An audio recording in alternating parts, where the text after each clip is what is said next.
So bhakti yoga is the most sublime process of yoga, because only in bhakti yoga does the Lord give such incredible, wonderful ways to immerse the mind and senses in wonderful, positive, spiritual thoughts and activities.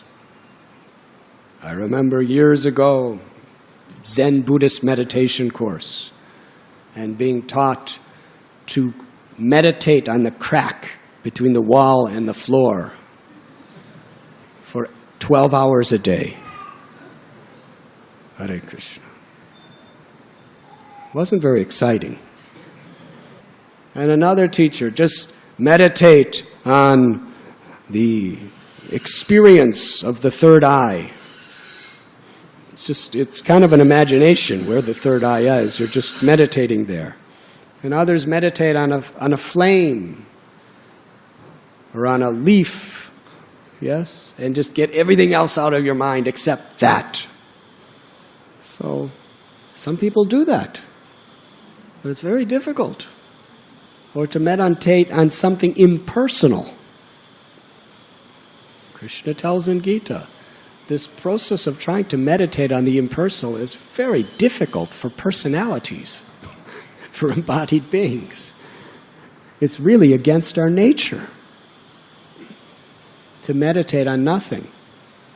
But in Krishna consciousness, Krishna has personally descended into this world to give us such immensely wonderful, exciting, vibrant alternatives to meditate on. The beautiful form of his deity, and they're dressed in a different way every day, and decorated differently every day. And there's so many festivals with different decorations on the altar.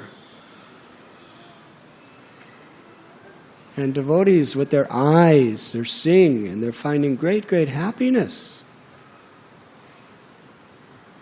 I remember in the past living in a temple where devotees were practically starving from any sense gratification to the tongue.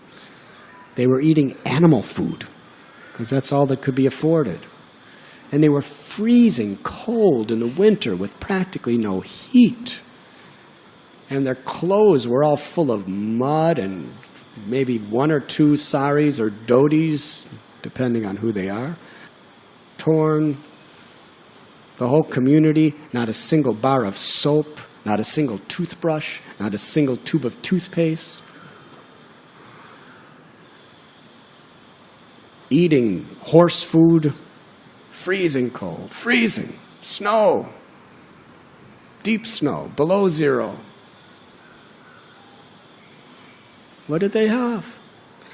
But when the altar opened in the morning, Govindam Adipurusham Tamaham Bhajami, to see the deities with fresh flowers and beautiful cloth. Practically everyone in the community knew every detail of every outfit of the deities, because there was nothing else to meditate on.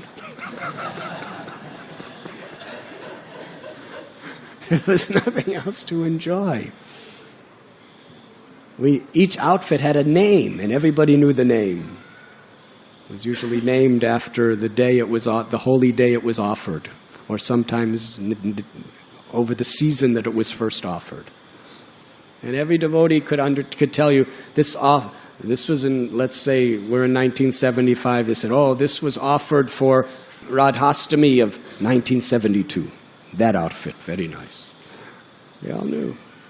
Radhastami 72. Govardhan Puja 74. Everyone knew. And there was one outfit that was offered for Sarat Purnima. It was very nice. I can't describe everything. I can still remember all those outfits. I don't remember all these because now there's so many nice things. So when the curtains would open, people were practically fainting to see the deities. They're so and they're talking about it all day. And so many wonderful, wonderful philosophy. For people who are philosophically inclined, Krishna consciousness is the ultimate sense gratification. Such a deep philosophy. And Prabhupada, he paraphrases all the great philosophers of our Sampradaya, especially Jiva Goswami. It's amazing. If you read some of Jiva Goswami's books, Tathva Sandarva, the thing that will strike you is, I already know all these things. Prabhupada has taught every one of these principles. But he teaches them in such a simple and palatable way that the common devotee knows all these things without even being a philosopher. So yes, if you like to indulge your mind in philosophy, how deep, how profound, you could just speak on the subtleties of the philosophy of Achintya Bheda Bheda Tattva for the rest of eternity. And then there's Krishna's pastimes. So wonderful. Descriptions of Krishna's beauty, his heroism, his love, his innocence. He's stealing butter and lying to Yashoda. So sweet. The supreme absolute truth, who fear personified is fearful of, is afraid of his mother. Krishna's Vrindavan Leela, his Mathura Leela, his Dwarka Leela, and then there's Ram Leela and Narsingha Leela. I know some devotees who are Kshatriyas by nature. And their life, their soul, their everything is Lord Narsingha Dev. I say, what about Radha and Krishna? I said, maybe some other life. Now it's Narsingha Dev. This one devotee, every day he does puja for hours to Narsingha Dev. And he decorates Narsingha Dev.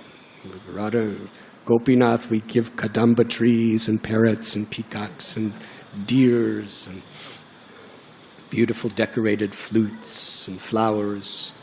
He decorates Narsingha Dev with swords and all different kinds of swords. And they're really sharp. He actually sharpens them. And axes and bows, beautiful solid gold bows and arrows. And diamond-studded chakras to cut off demons' heads. And ruby-studded knives. and I mean, every type of weapon you could imagine. And just to kind of dovetail contemporary things, I've seen them giving their Singhadev rifles and machine guns.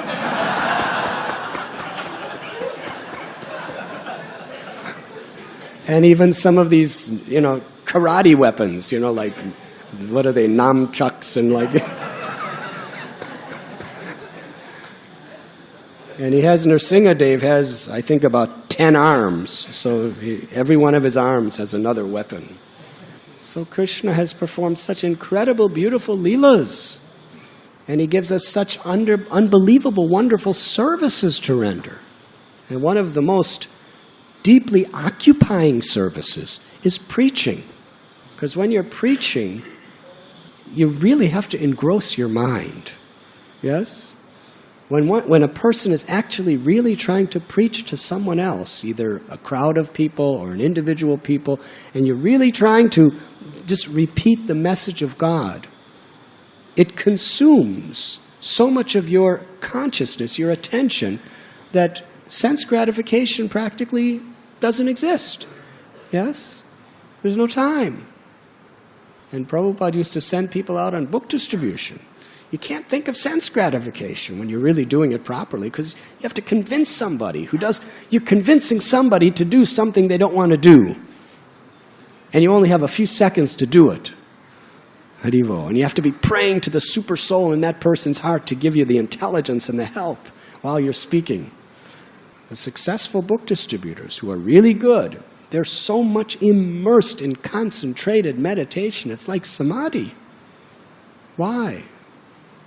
If we understand the nature of the mind, and we understand the results and reactions of not proper controlling the mind, then we will take shelter of the process of devotional service. We will be enthusiastic, both internally and externally.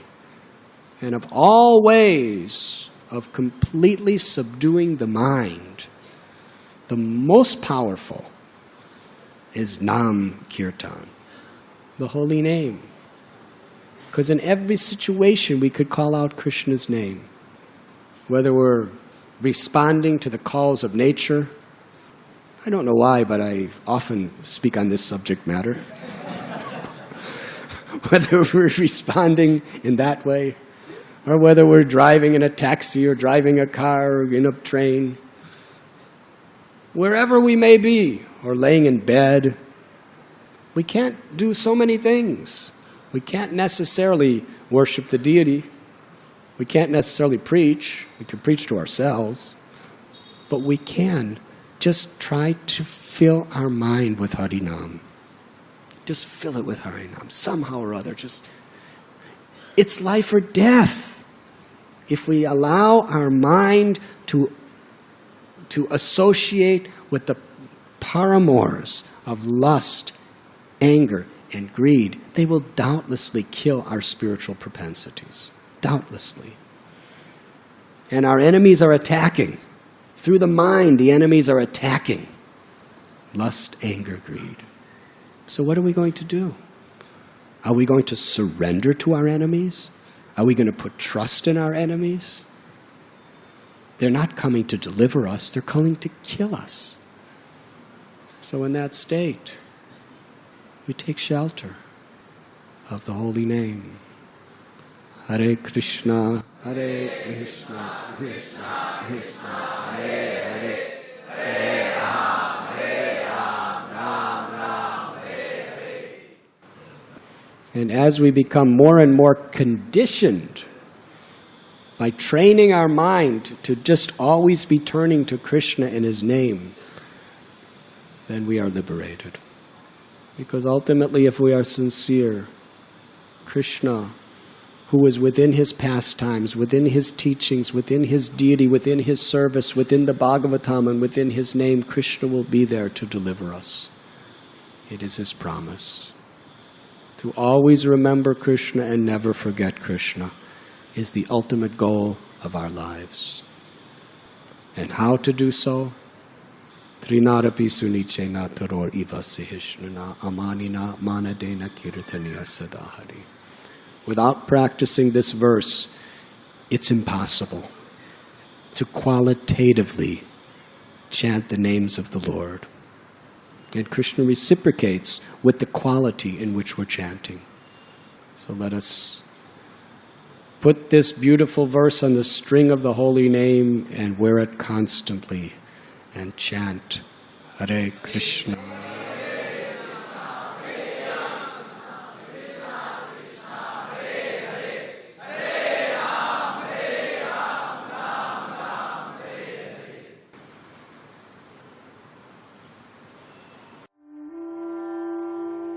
You were listening to Radhanath Swami on devotionalnectar.com.